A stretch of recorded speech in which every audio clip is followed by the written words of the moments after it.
इन्होंने पहले से ही ये प्रोपेगेंडा फैला दिया कि सपा और बीजेपी की टक्कर है। बसपा कहीं नहीं है। जबकि बहन जी रैलियाँ भी कर रही थी, उन रैलियों को दिखा रहे थे तो बहुत कम ऐसे दिखा रहे थे, केवल मंच को दिखा रहे थे, भीड़ को नहीं दिखा रहे थे। ये भी इन्होंने साजिश रही। जैसे आम आदमी दूर बैठ के सोचेगा भाई लोग नहीं है, कुछ ये भी है। लोग कह रहे थे बहन जी भाई लेट निकली, तो हमारी भी तो जिम्मेदारी बनती है, हमें इकट्ठा होना होगा। ऐसा नहीं खाली हम दलित, हमें दलित समाज की सारी जातियों को इकट्ठा करेंगे। हम लोगों को डोर टू डोर जाके बात करेंगे और करना भी चाहिए। और मुस्लिम को भी समझाएंगे क्योंकि अत्याचार मुस्लिम और दलित पे ही होते हैं।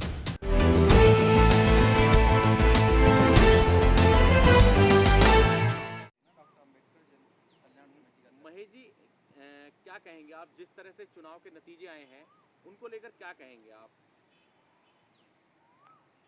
हम तो बड़ा अपने आप को हैं बहुत ही मतलब दुखी महसूस कर रहे हैं। हमारी मतलब अपेक्षाएं तो बहुत थी, लेकिन उनके विपरीत हुआ है जो भी हुआ है। अब किस तरह से हुआ है ये तो कुछ कहा नहीं जा सकता। अच्छा, जिस तरह से बताया कि दलित वोट भी छिटक कर बीजेपी पर चला गया, समाजवादी पर चला गया, आखिर वजह क्या थी? अंदर दलित समाज के अंदर चल क्या रहा था टोटल? तो दलित समाज में जाटव समाज ने तो बिल्कुल एक तरफा वोट किया है। बाकी लोग ये डर धमकाने में या बहकाने में आ गए और उन्हें ये लगा कि भाई बीजेपी को रोको तो सपा को सपोर्ट करो तब बीजेपी रुकेगी। इस वजह से वो, क्योंकि बीजेपी ने अत्याचार ज़्यादा किए, इस क्या वजह से। कहेंगे इस राजनीति को पटल पर लाने के लिए क्या जरूरी है जो देखो, बीएसपी कदम उठाए, क्या कहना चाहेंगे? हम सभी की जिम्मेदारी बनती है कि बिल्कुल मन से काम करें, ईमानदारी के साथ, और बहन जी के साथ कदम से कदम मिला के चलें। क्योंकि हमारे नेता अभी बहन कुमारी मायावती के अलावा और कोई नहीं है। और इतने निराश ना हो, दुख तो होता है लेकिन ज़्यादा निराश ना हो। हमें काम कई गुना मेहनत के साथ करना पड़ेगा।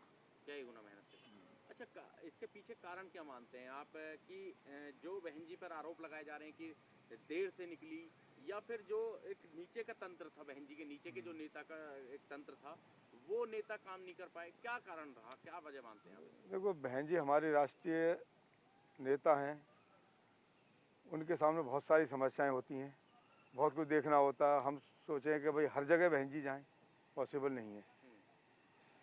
और हमारे जो नेता हैं खासतौर से नीचे ज़िले लेवल पे, उतना मैं महसूस करता हूँ उन्होंने इतना मेहनत से काम नहीं किया।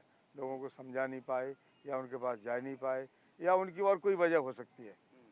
मैं इसमें ज़्यादा नहीं कह सकता, किसी के बहकावे में भी आ सकते हैं।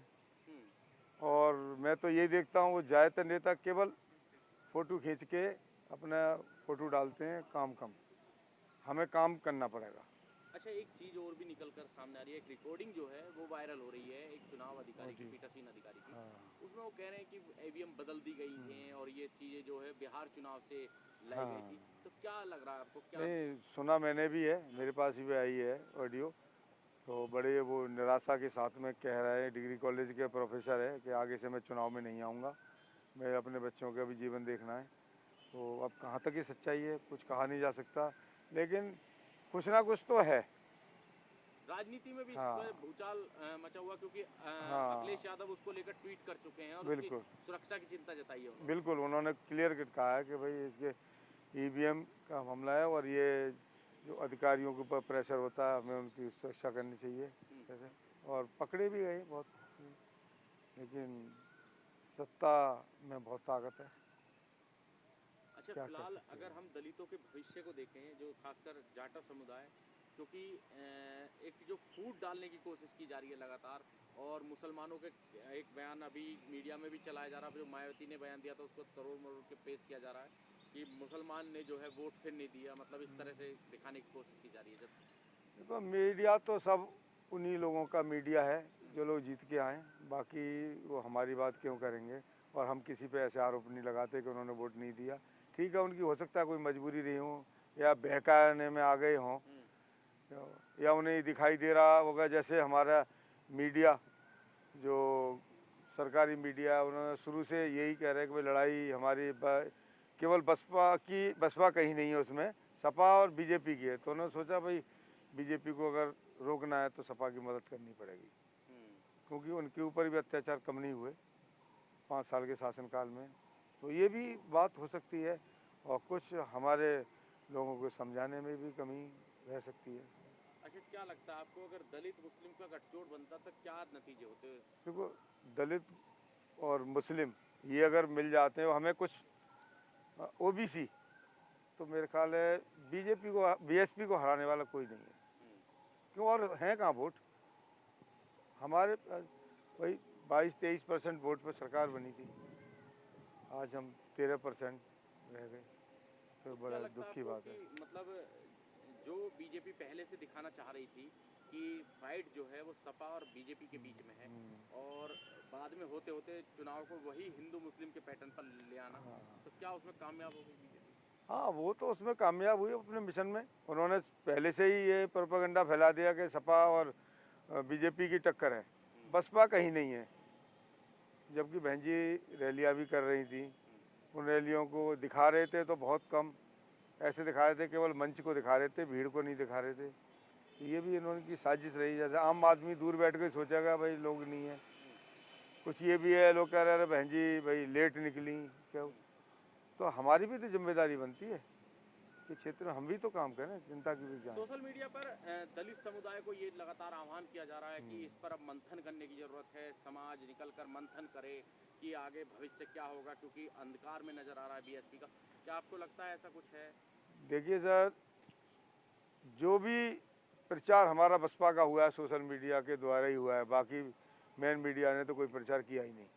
हमारे सोशल मीडिया के लोगों ने ही दिखाया भी है, किया भी है कि भाई ऐसे कमज़ोर ना समझें बीएसपी को। और लेकिन ये उन्होंने अपना षड्यंत्र में कामयाब हो गए, और क्योंकि सत्ता में बहुत ताकत होती है।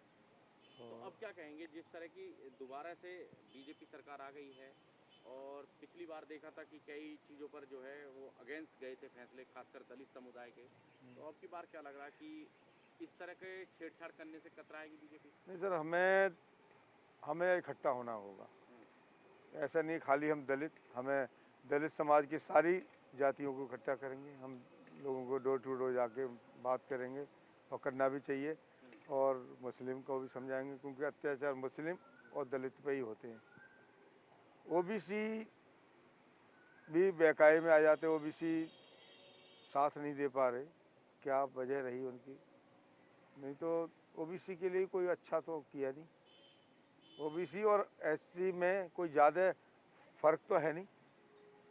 अर्बन और रूरल एरिया की अगर हम बात करें तो कितना महफूज है दलित समुदाय अगर देखा जाए तो? देखिए, नहीं, रूरल एरिया उनके पास साधन नहीं है, रोजगार नहीं है, शिक्षा भी नहीं है, तो वो दूसरों के सहारे पे ही रहते हैं। ज़मीनें नहीं है, खेती करेंगे तो उन्हीं के खेतों में जाएंगे, काम करेंगे उनके घरों पे जाएंगे।